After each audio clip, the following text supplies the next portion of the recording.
সালোয়ার কামিজ পরা এক নারী শিশুদের জন্য রাখা হ্যালোইনের ক্যান্ডি চুরি করছেন এমন একটি ভিডিও ছড়িয়ে পড়লে তীব্র সমালোচনার জন্ম দেয়। ঘটনাটি গত বছরের হলেও সম্প্রতি আবারও সামাজিক যোগাযোগ মাধ্যমে ভিডিওটি ভাইরাল হয়। ভিডিওটিতে দেখা যায় হ্যালোইন উদযাপনের সময় এক নারী বাড়ি বাড়ি ঘুরে দরজার সামনে রাখা ক্যান্ডির বাটি থেকে ক্যান্ডি তুলে নিচ্ছেন, কখনো আবার পুরো বাটিটাই ব্যাগে ভরে নিয়ে যাচ্ছেন। বিষয়টি ধরা পড়ে একটি সিসিটিভি ক্যামেরায়।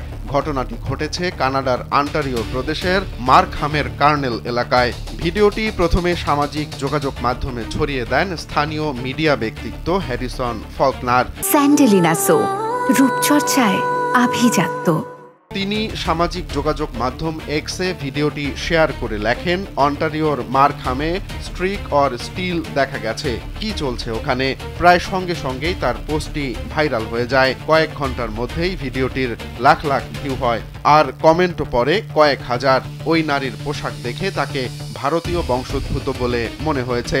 কেউ কেউ বিষয়টিকে মজার হিসেবে দেখলেও অনেকে অভিযোগ করেছেন ঘটনাটিকে কেন্দ্র করে সামাজিক যোগাযোগ মাধ্যমে ভারতীয় ও দক্ষিণ এশীয়দের বিরুদ্ধে বিদ্বেষমূলক মন্তব্য ছড়াচ্ছেন কিছু ব্যবহারকারী।